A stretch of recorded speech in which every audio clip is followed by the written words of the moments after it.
Good morning, students. So, in a previous lecture, we have studied that atom is a divisible particle. It is not a non-divisible particle. बराबर, ये हमने study किया था last lecture के अंदर. बराबर, आज हम लोग उसी के अंदर कि हमने देखा था कि एटम हैज़ सब atomic particles like electron, proton and neutron. Okay, तो उसके अंदर इलेक्ट्रॉन कैसे डिस्कवर हुआ वो ही हम लोग आज स्टडी करने वाले हैं कि डिस्कवरी ऑफ इलेक्ट्रॉन. सो उसकी जो शुरुआत थी, हमें पता है कि electron was discovered by J Thomson. बराबर, जे थॉमसन ने डिस्कवर किया था एक्चुअली, बट जो उसकी जो शुरुआत थी वो की थी माइकल फैराडे ने. बराबर, 10th स्टैंडर्ड आपका याद करो, जिसके अंदर आपने इलेक्ट्रोप्लेटिंग थियरी पढ़ी थी कि जिसके अंदर हम लोग आयरन के ऊपर कॉपर का प्लेटिंग करते थे, या तो फिर गोल्ड या तो फिर सिल्वर का प्लेटिंग करते थे. वो जो एक्सपेरिमेंट था वो 1830 में हुआ था, जो माइकल फैराडे ने किया था. बराबर, तो माइकल फैराडे ने ही 1850 में ऐसा ही एक एक्सपेरिमेंट किया कि जो इलेक्ट्रॉन की डिस्कवरी में बहुत ही इम्पॉर्टेंट रोल बना. बराबर, तो उसको इलेक्ट्रॉन की डिस्कवरी ही ऐसा नाम दिया गया कि इन 1850 Faraday studied the electric discharge in partially evacuated tube known as the cathode ray discharge tube. The question is asked as a cathode ray discharge tube also. Explain the experiment of cathode ray discharge tube, or you can ask discovery of electron. बराबर, ऐसे question पूछा जा सकता है कि cathode ray discharge tube experiment लिखो या तो फिर डिस्कवरी ऑफ इलेक्ट्रॉन लिखो. ओके, चलो, तो उसके अंदर क्या किया गया वो हम लोग देखते हैं. बराबर, तो cathode ray tube is made of glass. Cathode ray tube is made of glass containing two thin piece of metal called electrode. तो क्या किया गया, कोई भी मेटल लिया गया, यहाँ पे कोई भी मेटल का प्लेट बनाया गया, थीन प्लेट. बराबर, और उसको क्या बोला गया, इलेक्ट्रोड. क्यों इलेक्ट्रोड बोला गया, क्योंकि उसको हाई वोल्टेज बैटरी के साथ अटैच्ड किया गया. हाई वोल्टेज बैटरी के साथ अटैच्ड किया गया. बराबर, तो क्या हुआ कि जब हाई वोल्टेज बैटरी के साथ अटैच किया और करंट स्टार्ट किया, यहाँ पे करंट फ्लो स्टार्ट किया, तो हमें ऐसा मालूम हुआ कि कैथोड में से कुछ रेस निकल कर एनोड तरफ जा रहे हैं. आपको ये शो नहीं करने हैं, मैं सिर्फ और सिर्फ आपको यहाँ पे दिखा रहा हूँ कि कैथोड में से निकलकर कुछ रेज कहाँ पे जा रहे हैं, तो एनोड की ओर जा रहे हैं. दैट मीन्स फ्लो कहाँ से हुआ, नेगेटिवली चार्ज्ड कैथोड से पॉजिटिवली चार्ज्ड एनोड तक हुआ. ओके, नेगेटिवली चार्ज इलेक्ट्रोड वो आपका कैथोड होगा, एंड पॉजिटिवली चार्ज या तो फिर पॉजिटिवली जो इलेक्ट्रोड होगा वो क्या होगा, आपका एनोड होगा. तो क्या हुआ कि नेगेटिव से पॉजिटिव तरफ गया. ओके, ऐसे जो रेज निकले वो कहाँ से निकले, कैथोड में से. सो उसकी वजह से उसको कैथोड रेज और या तो फिर कैथोड रे पार्टिकल बोला गया. क्या बोला गया, कैथोड रे पार्टिकल. अगेन कि हाई वोल्टेज बैटरी के साथ अटैच करने के बाद when current is flow, then the current कहाँ से गया, तो नेगेटिव इलेक्ट्रोड से पॉजिटिव इलेक्ट्रोड मतलब कैथोड से एनोड तरफ गया, बराबर। तो ये फ्लो हुआ, ये तो विजिबल तो होता नहीं है, आप उसको नहीं देख सकते, तो हमें कैसे पता चलेगा कि कैथोड से एनोड तरफ गया।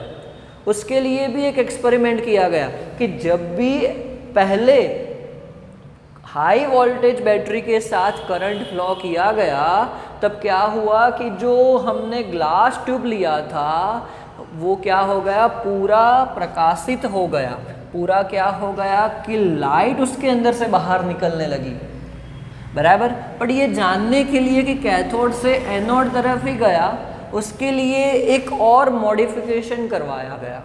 मॉडिफिकेशन में क्या हुआ कि जो एनोड इलेक्ट्रोड था उसके अंदर होल्स पाड़ दिए गए, बराबर।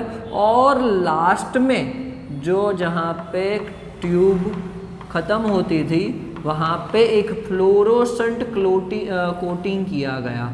क्या किया गया, फ्लोरोसेंट कोटिंग किया गया। अब फ्लोरोसेंट या फॉस्फोरेसेंट मटेरियल क्या होता है वो देखते हैं कि फ्लोरोसेंट मटेरियल का एक कोटिंग किया गया, और वो किसका किया गया था, जिंक सल्फाइड का। किसका, जिंक सल्फाइड का। तो ये ऐसे मटेरियल है कि जिसके ऊपर जब भी कैथोड रे मतलब कोई भी टाइप के रे उसके ऊपर इंसिडेंट होते हैं तो वो क्या करते हैं, लाइट ब्राइट स्पॉट डेवलप करते हैं कि व्हेन दिस रे strike the zinc sulphide coating a bright spot is developed, bright spot develop होता है। तो अगर यहाँ पे ब्राइट स्पॉट डेवलप हुए, दैट मीन्स क्या हुआ कि कैथोड में से कुछ निकला और वो एनोड तरफ गया। ऐसा हम लोग बोल सकते हैं कि अगर एनोड के पीछे जो होल्स बना दिए हैं, बराबर, और पीछे ब्राइट स्पॉट डेवलप हुए, तो फिर ऐसा हम बोल सकते हैं कि कैथोड में से कुछ निकला और एनोड तरफ वो गया, बराबर। So the flow of current was checked by making a hole in anode and the coating tube with phosphorescent material like zinc sulfide. When this ray strikes the zinc sulfide coating, the bright spot is developed on the coating. Bright spot developed हुआ, that means इसके साथ prove हो गया कि high voltage battery के साथ attached करने के बाद रेज कैथोड में से निकलकर एनोड की ओर जाते हैं, बराबर। ये प्रूव हो गया इससे। तो एक्सपेरिमेंट तो यहाँ पे ख़त्म हो गया, बट इसके जो रिजल्ट्स हैं वो हम लोग देखते हैं कि इसकी मदद से हम लोग क्या रिजल्ट लिख सकते हैं फाइनली, बराबर। कि एक्सपेरिमेंट हमारा कंप्लीट हुआ यहाँ पे, डिस्कवरी ऑफ इलेक्ट्रॉन, बराबर। बट इसके जो रिजल्ट्स है वो हम लोग देखते हैं कि the cathode ray start from cathode and moves towards anode. इसकी मदद से हम लोग ऐसा बोल सकते हैं कि the cathode ray start from cathode and moves towards anode anode. ये आपका फर्स्ट रिजल्ट हो गया एक्सपेरिमेंट का। Second, the rays are not visible, but their behaviour can be observed with the fluorescent material, बराबर। यहाँ पे हमने देखा था कि जिंक सल्फाइड लगा दिया गया, तो the behaviour of raise can be observed bye the fluorescent material with the help of fluorescent material like zinc sulfide. Third point बहुत ही इंपॉर्टेंट है, उसकी मदद से हमें इलेक्ट्रॉन है मतलब नेगेटिवली चार्ज पार्टिकल है वो हमें पता चलेगा। In the absence of electrical और magnetic field this rays travel in the straight line. In the absence of electrical or magnetic field, these rays travel in the straight line, मतलब electrical field अगर नहीं रखते हैं, magnetic field नहीं रखते हैं, तो जो रेज है वो स्ट्रेट लाइन में ट्रैवल करते हैं। तो इलेक्ट्रिकल एंड मैग्नेटिक फील्ड हम लोग कैसे बना सकते हैं? बहुत ही सिंपल है। चलो हम लोग क्या कर लेते हैं कि यहाँ पे मैंने एक मैग्नेट का टुकड़ा लिया और कौन सा साइड रखा है? नॉर्थ पोल रखा है। सेम वे यहाँ पे साउथ पोल मैंने कर दिया। तो ये जो बीच का उसका जो पार्ट होगा ये हो जाएगा मैग्नेटिक फील्ड। क्या हो जाएगा? मैग्नेटिक फील्ड हो जाएगा। सेम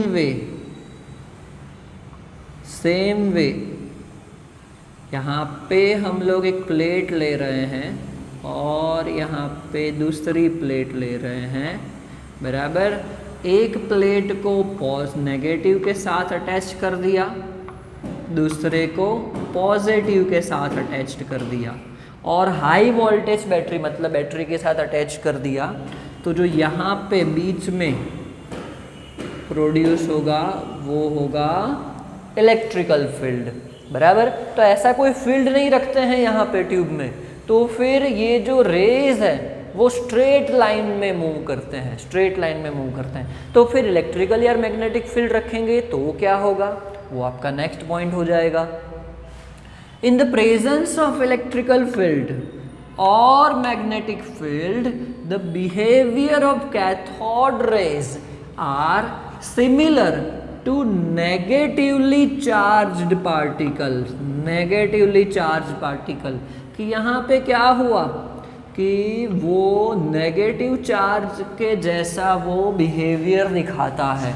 नेगेटिव चार्ज मतलब वो पॉजिटिव की ओर क्या करेगा? थोड़ा सा डिफ्लेक्ट हो जाएगा, बराबर।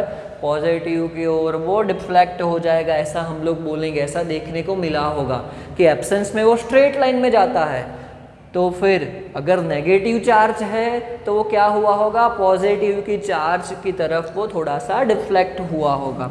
तो in presence of electrical and magnetic field the behavior of the cathode rays are similar to negatively charged particle। तो ऐसा हुआ, इसकी मदद से हम लोग बोल सकते हैं the cathode ray consist of negative charged particle, negative charge particle का बना हुआ है और ऐसे पार्टिकल को बोला गया इलेक्ट्रॉन। ऐसे पार्टिकल को क्या बोला गया? इलेक्ट्रॉन्स बोला गया, बराबर। क्या बोला गया? तो इलेक्ट्रॉन्स बोला गया। So the characteristic, last point आपका, the characteristic of cathode rays do not depend upon the material of electrodes. मतलब जो ग्लास ट्रे ट्यूब के अंदर हमने मटीरियल लिया है, कौन सा? कोई भी मेटल, फॉर एग्जाम्पल हमने आयरन लिया या कॉपर लिया या जिंक लिया, मैग्नीशियम लिया, तो उसके मटेरियल के ऊपर वो कोई डिपेंड नहीं करता है ना। तो फिर जो गैस हमने यूज़ किया है, गैस के नेचर के ऊपर भी वो डिपेंड नहीं करता है। दैट मीन्स हम लोग आयरन लेते हैं तो भी हमें सेम रिजल्ट मिलता है, कॉपर लिया तो भी सेम रिजल्ट मिला, देन जिंक या कोई भी मैग्नीशियम मेटल लिया तो भी हमें सेम रिजल्ट मिला। That means we can conclude that the cathode ray particles are the basic particles, कि वो सबके अंदर प्रेजेंट है। आयरन के अंदर भी प्रेजेंट है, कॉपर के अंदर भी प्रेजेंट है, जिंक के अंदर भी प्रेजेंट है, सभी मेटल्स और गैस में प्रेजेंट है। तो इसकी मदद से हमने कंक्लूड किया दैट द इलेक्ट्रॉन्स, जो negatively charge particle, cathode ray particle को नाम दिया, are basic constituent of all atoms, are basic constituent of all atoms. Okay, so यहाँ पे आपका ये एक्सपेरिमेंट ख़त्म हुआ पूरा उसके रिजल्ट के साथ, discovery of electrons. Next lecture में हम लोग इसके बाद वाला जो टॉपिक है कि इलेक्ट्रॉन है, कैसे इलेक्ट्रिकल एंड मैग्नेटिक फील्ड में चेंजेस होता है, बिहेवियर कैसा होता है, उसके बारे में हम लोग स्टडी करेंगे। Okay, thank you.